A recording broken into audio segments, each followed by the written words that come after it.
तारीखी मौके पर आप आज के कार्यक्रम के मंच पर बैठे हुए विशिष्ट अतिथिगण और सामने उपस्थित कर्मजीवियों, बुद्धिजीवियों और साहित्यिक प्रेमियों, मैं सर्वप्रथम प्रगतिशील लेखक संघ जमशेदपुर इकाई की ओर से आप सबका हार्दिक स्वागत करता हूँ। मैं विशेष रूप से स्वागत करना चाहूँगा आज के कार्यक्रम में उपस्थित उन तीन विशिष्ट अतिथियों का जो एक लंबे समय से साहित्य और समाज के संबंधों को लेकर, साहित्य के सामाजिक सरोकारों को लेकर चिंतन और लेखन दोनों ही स्तरों पर टकराते रहे।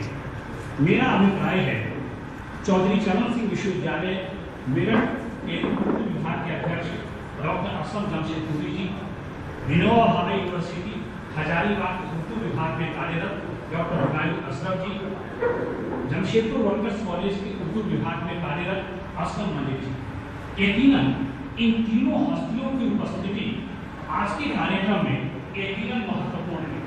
महत्वपूर्ण इस अर्थ में कि डॉक्टर अख्तर आजाद की कहानियों के बहाने कहानी के सरोकार को लेकर, कहानी की बनावट को लेकर मुझे उम्मीद है कि एक मुकम्मल बहस निश्चित रूप से उभर कर आज सामने आएगी।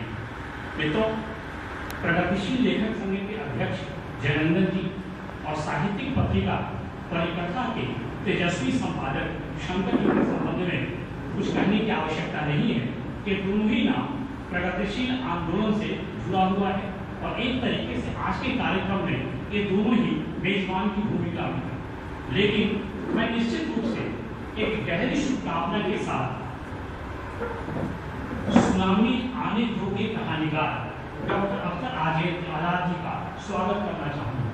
मित्रों, किसी भी लेखक के कहानी संग्रह का सामने आना एक महत्वपूर्ण कदम होता है। एक कहानी संग्रह सिर्फ कहानियों का संग्रह नहीं होता है। एक कहानी संग्रह यानी विभिन्न पत्र पत्रिकाओं में बिखरी हुई कहानियां जब कोई कहानीकार एक पुस्तक की शक्ल में, एक कलेक्शन की शक्ल में, एक संग्रह की शक्ल में लेकर सामने आता है तो दो कारणों से उसका महत्व बढ़ जाता है। पहला कारण यह है कि निजी तौर पर एक कहानी संग्रह एक लेखक के लिए, एक कहानीकार के लिए उसकी रचना यात्रा का, उसके सफरनामे का एक पड़ाव होता है। और दूसरा कि एक कहानी संग्रह एक कहानीकार के विकास क्रम को सामने उजागर करता है। यानी यह बनती बिगड़ती जो दुनिया है उसको लेकर एक लेखक की समझ, उसकी चेतना, उसके विचार एक मोड़ पर टिका है, सहमा है, रुका है या कितना आगे बढ़ा है। इन तमाम बातों की जानकारी एक कहानी संग्रह हमें देता है। यानी सूत्रवाक्य में कहें तो एक कहानी संग्रह एक कहानीकार को टोटलिटी में, संपूर्णता में समझने में हमारी मदद करता है। मित्रों, इसमें दो राय नहीं है कि कभी कभी आंखों के सामने जो चीजें दिखाई देती हैं वो सच नहीं होती और जो सच होती हैं वो दिखाई नहीं देती। मित्रों, हम सभी कुछ ऐसे ही कठिन दौर में, कुछ ऐसे ही कठिन सिनेरियो में सांस ले रहे हैं। ऐसे हालात में हमारे आसपास की जो बनती बिगड़ती दुनिया है उसको बड़ी गहराई से, बड़ी सावधानी से देखने, समझने और समझाने की जरूरत है। एक कहानीकार इस बनती बिगड़ती दुनिया को किस नजरिए से देखता है, उसकी कहानी में जो मौजूद दुनिया है, बाहर की दुनिया के साथ उसका संबंध कैसा है, समाज के किस वर्ग के पक्ष में वह खड़ा है, इन तमाम बातों की जानकारी, इन तमाम बातों की सूचना एक कहानी संग्रह हमें देता है। यदि अगर फार्मूले के तौर पे सूत्रवाक्य में कहा जाए तो एक कहानीकार का परिचय हो या एक कहानीकार का परिचय, यानी एक कहानी को समझने के लिए या एक कहानीकार को समझने के लिए दो बातों को समझना जरूरी हो जाता है। यानी एक लेखक क्या कहना चाहता है और किसे कहना चाहता है। यानी अगर उदाहरण के तौर पे कहें तो एक रैंप पर चलती हुई औरत का संघर्ष और बांगो बाजार में सब्जी या दातुन बेचती हुई एक आदिवासी औरत का संघर्ष एक नहीं होता है। ये दोनों अलग अलग चीजें हैं।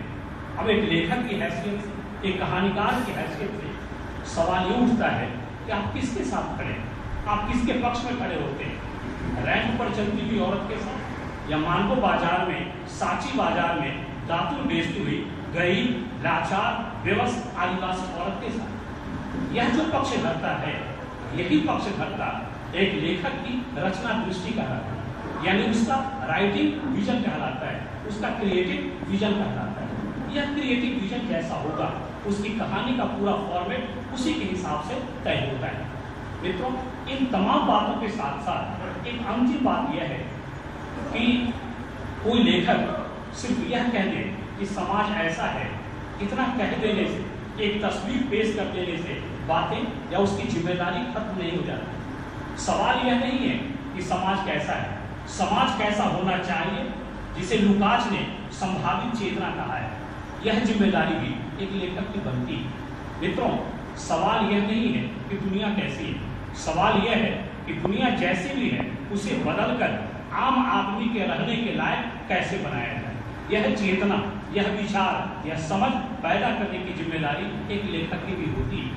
मित्रों, मैं पुनः एक बार आप सबका स्वागत करते हुए मैं उम्मीद करता हूँ कि इन तमाम सवालों पर डॉक्टर अख्तर आजाद जी की कहानी संग्रह सुनामी को आने दो के बहाने इन तमाम सवालों की रोशनी में एक ईमानदार बहस, एक सार्थक बहस हमारे सामने उभर कर आएगी और यह बहस श्रोताओं और पाठकों के साथ साथ नए लेखकों को अपना रास्ता चुनने में हमारी मदद करेगी। अंत में मैं पुनः एक बार आप सबका हार्दिक स्वागत करते हुए मैं गहरी शुभकामना के साथ अख्तर आजाद जी के इस चौथे कहानी संग्रह को साहित्य की दुनिया में आने के लिए और उनके उज्ज्वल भविष्य के प्रति शुभकामना व्यक्त करता हूँ।